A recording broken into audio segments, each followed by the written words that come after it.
Good morning, dear students. Nice to meet you once again with the new chapter. Today we shall begin the new chapter, that is non-aqueous solvents. The topic itself indicates the solvents other than water, right?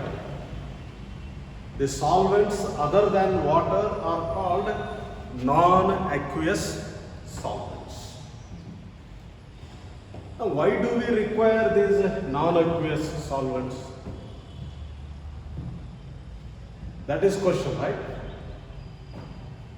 We say that water is a universal solvent and it dissolves large number of compounds, substances, and we carry out many reactions, study their investigations, properties in water medium, right? Apart from that, though we study large number of compounds in aqueous medium, there are some substances which cannot be investigated in water medium. For example, nitronium ion, NO2 plus, which is a highly electrophilic substance. It is not stable in water medium. We cannot investigate such ions in water medium. Therefore, we require the other medium, the other solvents where we can study its properties properly. Similarly, an organic chemist, carbocations, they are also very highly electrophilic substances. They are unstable in water medium. Therefore, an organic chemist will select the non-aqueous solvents to study or to investigate the carbocations. Similarly, we inorganic chemists, during qualitative analysis, precipitation reactions, some precipitations cannot be carried out in aqueous medium because though they form precipitate in aqueous medium, they are unstable. For example, precipitation of barium chloride. Precipitation of barium chloride, when we treat silver chloride with barium nitrate, we get this barium chloride precipitate. Barium chloride precipitate, which is unstable in water medium, which is unstable, right? Therefore, to study such precipitates, to make them stable, we require the non-aqueous solvents. For example, this precipitate is stable in liquid ammonia, which is a non-aqueous solvent. Is it okay?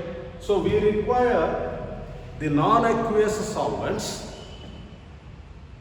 wherever the aqueous medium is getting failed. Wherever the aqueous medium is not able to help us in studying certain or to investigate certain compounds, we take the help of the non-aqueous solvents, right? So these are non-aqueous solvents.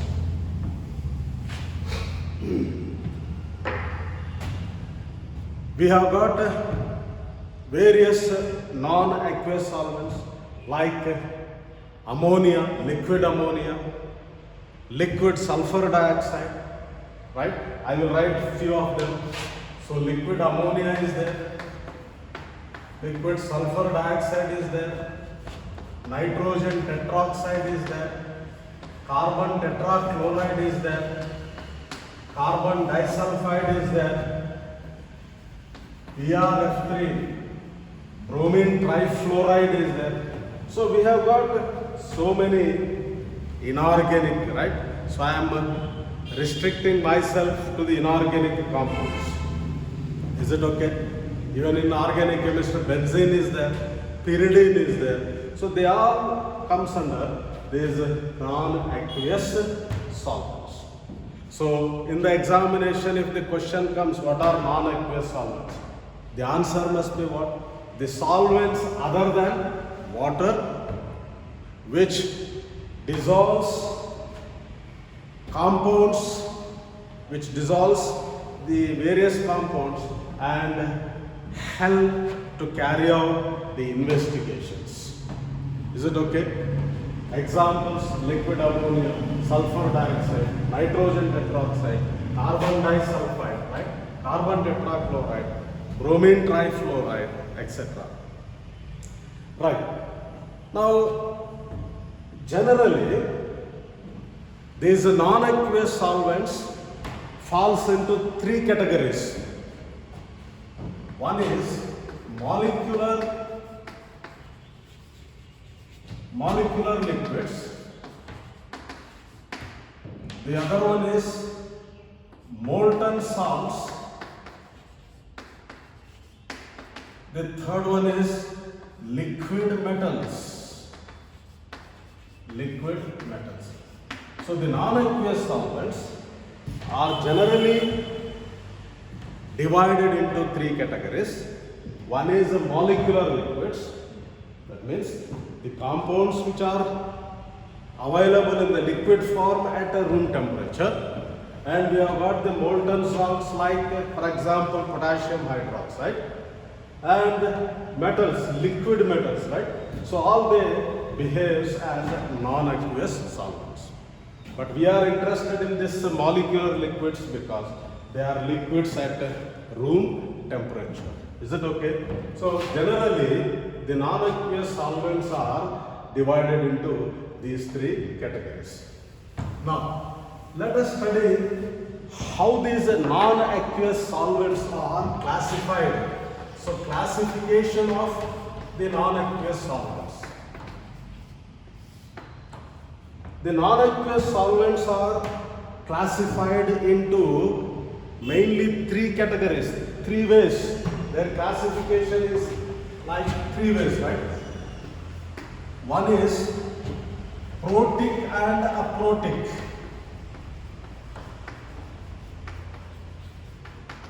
Protic, non-aqueous solvents, aprotic, non-aqueous solvents. Then the second category is ionizing non-aqueous solvents and non-ionizing non-aqueous solvents. The second category is ionizing non-aqueous solvents and non-ionizing non-aqueous solvents. Then the third one is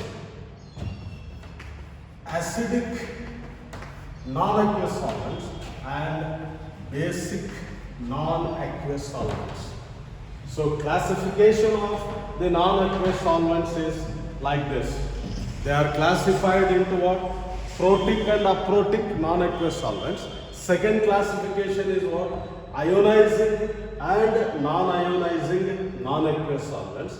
The third classification is acidic and basic non-aqueous solvents. So let us take up first what are protic and aprotic solvents. The word protic indicates proton, right?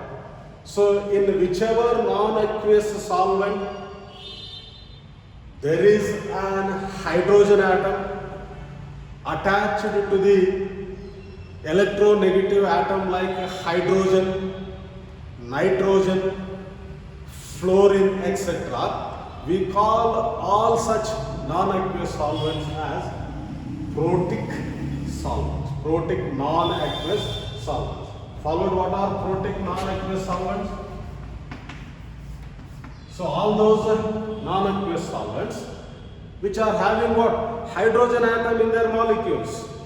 Is it okay? And this hydrogen atom is attached to either oxygen atom, nitrogen, fluorine, etc. For example, ammonia is there, liquid ammonia is a protic solvent because there is a hydrogen atom attached to what? This nitrogen atom. And if you take the HF, hydrogen fluoride, here the hydrogen atom is attached to what? The fluorine atom there. Is it okay? So we call such non-aqueous solvents as what? The protic non-aqueous solvents. Is it okay? Then what are aprotic solvents? Some people say aprotic, right? I will call it as aprotic solvents. So reverse of this, those non-aqueous solvents which do not have hydrogen atom in their molecules are called aprotic non-aqueous solvent. For example, you see sulfur dioxide has got no hydrogen atom in that. Even nitrogen tetroxide has got no hydrogen atom in that. Therefore, liquid sulfur dioxide and nitrogen tetroxide, carbon tetrachloride, etc., they will become what? The aprotic non-aqueous solvents. Is it okay? So first classification is what? Protic non-aqueous solvents. The other one is aprotic non-aqueous solvents, right? Then the second way of classification of this non-aqueous solvents is ionizing non-aqueous solvents and non-ionizing non-aqueous solvents. The word ionizing itself will tell us what? The non-aqueous solvents which are ionizing in medium, right? For example, ammonia, if you take, it is ionizing. Sorry. Ammonia will dissociate like this in simple. NH2 minus H plus. Observe this. Is it okay? NH2. Sorry. NH2 minus H plus, or more precisely I can write like this. NH3, 2 NH3, if I take 2 molecules of ammonia, it splits into NH4 plus NH2 minus. So in medium, the liquid ammonia is undergoing self-ionization. We call it as auto-ionization, right? So when ammonia is dissociating, it dissociates to give what? For example, here the amide ions and hydrogen ions. Similarly, liquid sulfur dioxide, if you take liquid sulfur dioxide, it dissociates to form thionyl ion plus sulfide ion. Is it right? So this liquid sulfur dioxide dissociates into what? Thionyl ion, SO plus 2 ion, and SO3 minus 2 ion, sulfide ion. So the non-aqueous solvents which are ionizing, which are undergoing self-ionization, we call them as ionizing non-aqueous solvents. For example, I have shown ammonia and liquid sulfur dioxide. And reverse of this, non-ionizing, the non-aqueous solvents which does not undergo self-ionization are called non-ionizing solvents. For example, carbon disulfide, you take carbon disulfide. Is it okay? This carbon disulfide I will write like this.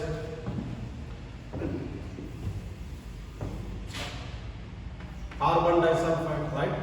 See, carbon disulfide actually it is a polar molecule because there is an electronegativity difference between this carbon and sulfur. But if you write the structure of this carbon disulfide, it has got the linear structure. Hence, both the poles, the dipoles are cancelled. Both the charges are cancelled. Therefore, this carbon disulfide does not undergo ionization. Though it is a polar molecule, it is not undergoing ionization because it is a linear molecule in which the polars, the dipoles are cancelled. The charges on the carbon and this sulfur are cancelled. Therefore, it becomes a non-ionizing solvent. Similarly, carbon tetrachloride is a non-ionizing, non-aqueous solvent. Is it okay? So the second way of classification is the non-aqueous solvents are classified into ionizing solvents and non-ionizing, non-aqueous solvents. Then the third classification of this non-aqueous solvents is acidic and basic non-aqueous solvents. So the simple definition, whichever behaves as an acid, you call them as what? The acidic non-aqueous solvent. For example, if you take up this sulfuric acid H2SO4, is it okay? It produces H plus ions in the solution. Therefore, it becomes what? An acidic. So since it is giving hydrogen ions, it becomes what? An acidic non-aqueous solvent. Similarly, hydrogen fluoride, if you take, it produces H plus and F minus ions. Because of this H plus ions that are produced, we say that the hydrogen fluoride is what? The acidic non-aqueous solvent, right? So, reverse of this, if they are not giving hydrogen ions, if they are not behaving acidic, we call such non-aqueous solvents as what? The basic non-aqueous solvents. For example, ammonia, NH3, liquid ammonia is a basic non-aqueous solvent because it gives what? The electrons, right? The other way of defining the basicity is what? Whichever donates electrons, we call such substances as basic substances, right? Whichever substance accepts the electrons, we call such substances as acidic. So here ammonia donates a pair of electrons, therefore it behaves as a basic non-aqueous solvent. Similarly, hydrazine, if you take NH2 hydrazine, it behaves as the basic non-aqueous solvent. Is it okay? So these are the three ways of classification of the non-aqueous solvent. The first classification I said what? Protic and aprotic non-aqueous solvents. The second classification is what? Ionizing and non-ionizing non-aqueous solvents. The third one is the acidic and basic non-aqueous solvents. So in the examination, if the question is asked how these non-aqueous solvents are classified, so you can write these three ways, right? Protic and aprotic, ionizing and non-ionizing, and you can say finally acidic and basic. Now, after studying this classification of this non-aqueous solvents, in your syllabus, the first non-aqueous solvent that is mentioned is liquid ammonia. Liquid ammonia, right? So I have already said it is a basic non-aqueous solvent. Is it okay? And this liquid ammonia has got the hydrogen atoms like this. Is it okay? When it has got the hydrogen atoms attached to the electronegative nitrogen atom, we say it is what? A protic non-aqueous solvent it is. So it is a basic non-aqueous solvent, and the second one is what? It is a protic non-aqueous solvent. And this liquid ammonia is also called, I said, it is an ionizing solvent, non-aqueous solvent, because it ionizes like this. I said NH3, if you take it dissociates into ammonium ions plus NH2 minus ions.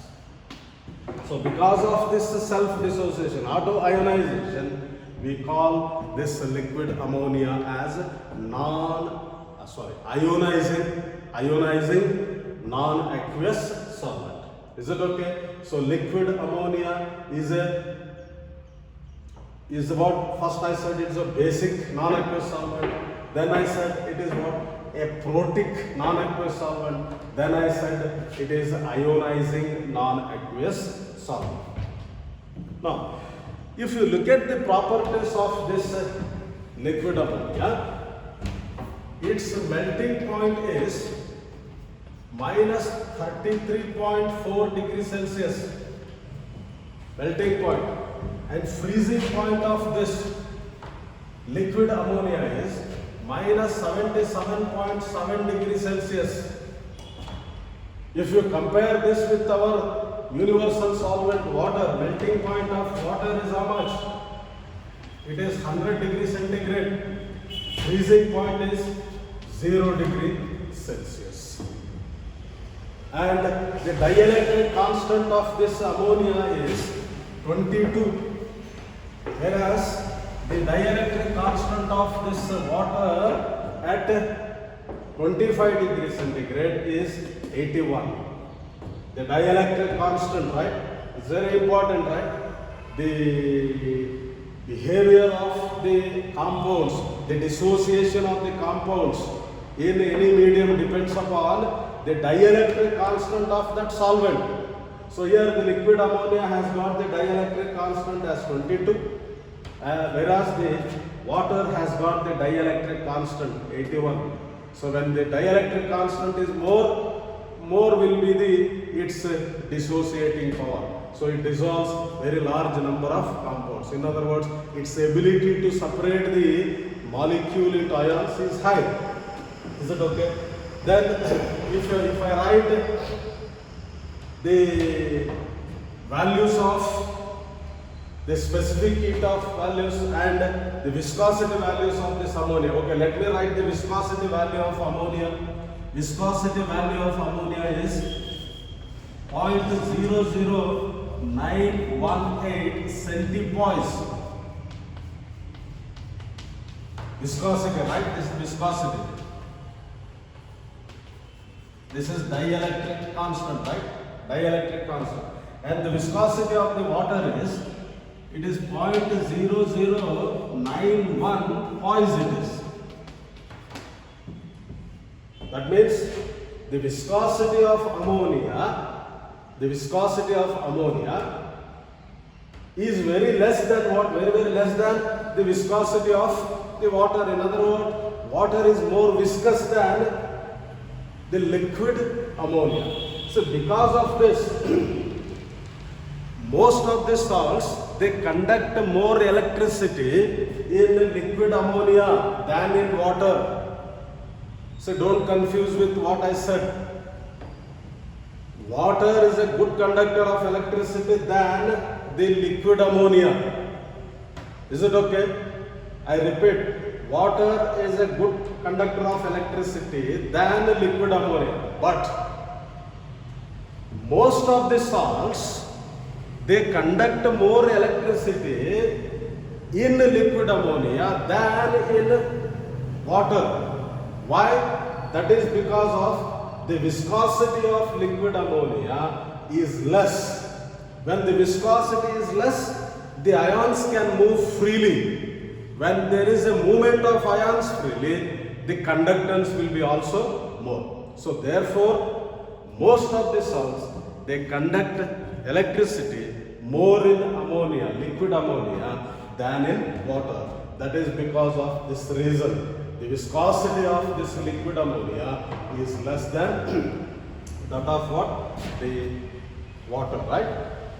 Then, having studied this, some of the properties of this liquid ammonia, I said already, it undergoes self-ionization, the auto-ionization. So auto-ionization of liquid ammonia. Say ammonia, I said already, it dissociates like this. It dissociates to give NH4 plus ions plus NH2 minus ions. In simple, NH3 gives H plus and NH2 minus. So more precisely, correctly, we write like this. Now these ammonium ions or H plus ions are acidic in nature, and these amide ions are basic in nature. So when ammonia is undergoing self-ionization or auto-ionization, it is giving rise to what? The ammonium ions which are acidic in nature, the amide ions which are basic in nature. That means all those compounds which gives ammonium ions in liquid ammonia are called as amino acids. I repeat what I said. What are amino acids? The substances or the compounds which gives NH4 plus ions in liquid ammonia medium are called amino acids. For example, ammonium chloride in liquid ammonia, it gives NH4 plus Cl minus ions. So since this ammonium chloride is giving ammonium ions in liquid ammonia, this ammonium chloride is called amino acid. Amino acid. So what are amino acids? Those compounds which gives ammonium ions in liquid ammonia are called amino acids. Now, those compounds which gives amide ions in liquid ammonia are called amino bases. So what are amino bases then? The compounds which produce the amide ions in liquid ammonia are called amino bases. For example, I write sodamide NaNH2 in liquid ammonia, it gives NH2 minus plus Na plus. Look here. So in liquid ammonia, it is giving the amide ions. Therefore, sodamide is called amino base. Is it okay?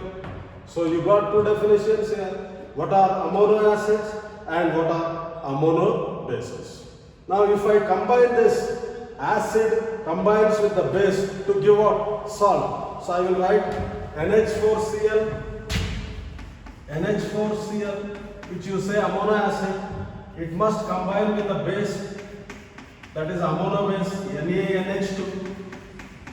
So you said that this is amino acid, this is amino base. In simple, acid plus base. When acid reacts with the base to give what? A salt. So I will write that salt NaCl, sodium chloride, salt is produced. Once again you get back what is salt to NH3. Is it right? When you say it behaves as an acid, it behaves as a base. Acid combines with the base to give a what? Salt, and once again this solvent is reproduced. So followed what you studied. So you studied so far the importance of the non-aqueous solvents. Is it right? Why we are studying the non-aqueous solvents? Right? I said it is because we have to investigate those compounds which are not stable or produced in the aqueous medium. Then generally I said how they are classified.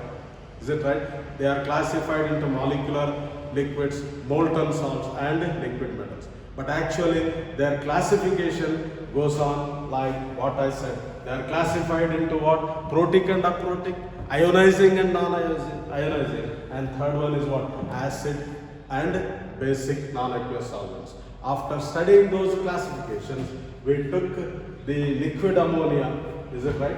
And we have seen some of its properties, and I have explained how the liquid ammonia undergoes self-ionization. In other words, auto-ionizations, where you came across the two definitions, amino acids and amino bases. So with this, Let me stop here.